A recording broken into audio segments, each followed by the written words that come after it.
In 2007, I started attending the local Catholic Church and a one-year initiation into Roman Catholicism. The day when I became a Catholic, March 23, 2008, was one of the happiest days of my life, and I still remember him fondly. I didn't know it wasn't the end of the road yet. As a new Catholic, I became enamored with the Church and I finally felt at home. The following year, 2009, I was involved in the ministry of sacristan, those who arrange the altar for Mass and prepare everything for every celebration, which he loved with all his heart. I had done it as Anglican as well, but soon I began to be dissatisfied with the way the things were done in the Church, which had once believed to be so strict and traditional. I was particularly upset by the modern, casual attitude for worship, and I felt a strangeness in my church for being the only woman that covered his head. I didn't accept the modern explanation that I was no longer necessary. It didn't make sense. He believed that the Bible verses of 1 Corinthians chapter 11 verses 3 to 16 were valid for all times and cultures. How there was a decline in modesty and head covering for women after radical feminism emerged in the 1960s, I put all the blame on feminism, which I hated. He believed that he had taken from the women their modesty and dignity and defended the position of the Church as described in Scripture and Church tradition, about women being subordinate to their husbands and keep silent in the Church. He was faithful to these teachings to the maximum and refused to accept functions traditionally assigned to the men.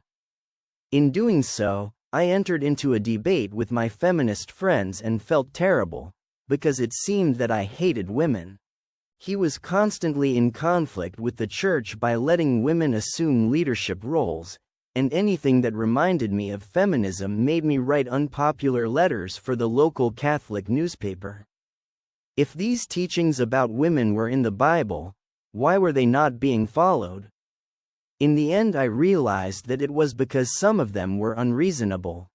He also defended modesty, whatever it was, but I still felt isolated, surrounded by women in the Church dressed indecently.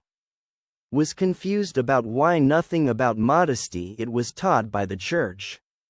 The Catholic Catechism was so clear and, at the same time, so vague.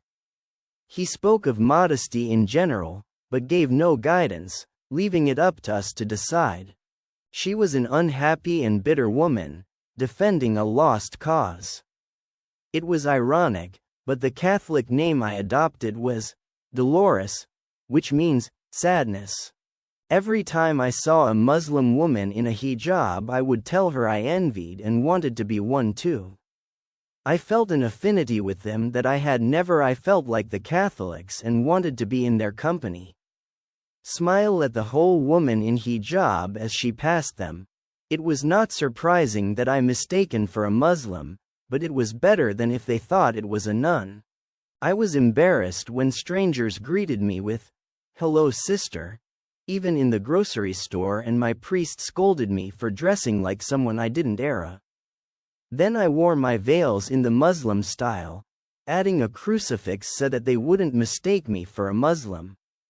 When I did that, people didn't. They mistook me for a Muslim, but I was aware that I looked like one. That didn't bother me, since I had love for them and defended them when they were criticized, but sometimes I felt like a two-faced fraud. Who am I, a Catholic, or a Muslim? Read novels set in the Middle East and about Muslim characters, watched all the TV shows and movies I could find, even Al Jazeera, just for the sake of seeing veiled women and people prostrating themselves, and my interest increased more. Around the time I converted to Catholicism, I had tested my calling to be a nun 5 times in 4 convents.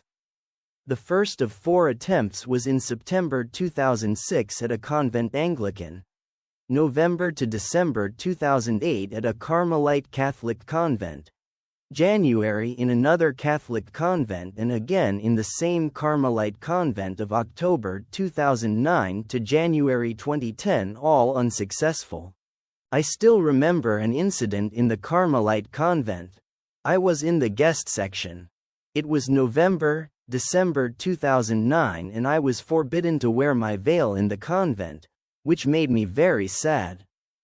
The convent was located in a suburb with a mosque, and I heard the beautiful call to prayer in many occasions, especially when he was in the bathroom with the window open. When listened to her, stood in front of the mirror, took my square handkerchief that she used as a curtain to the window and put it on my head, fantasizing that it was a Muslim. I imagined what it would be like. In another endeavor as a Catholic, I was an aspiring thinker and writer. After I developed a life rich in prayers from 2007, I had some spiritual experiences and wrote about topics such as Eucharist, Trinity and Incarnation, and also the Eucharist, Trinity and Incarnation. Veil. She was deeply devoted to these Christian mysteries, and although the Trindade was difficult to understand at first, I thought it made sense in some spiritual way incomprehensible to the mind. I saw there two types of logic, the logic of reason and the logic of faith. The first was our intellect and the second was a higher intellect that dwelt in our lives. Spirits, and that only made sense when we had blind faith in some doctrine.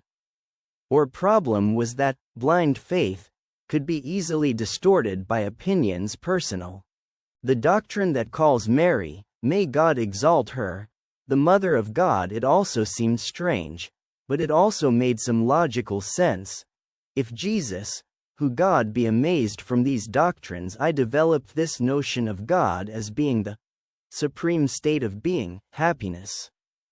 Catholics taught that Mary is an example for the Church and that we all share in his motherhood of God.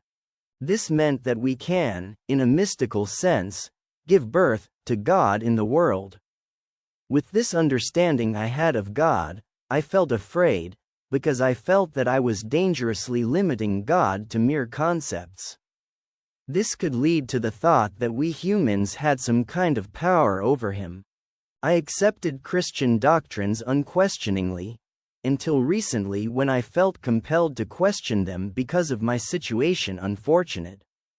Because of my writings, I felt that I had been blessed with so much knowledge and would have to give more accounts on the last day for leaving that faith backwards.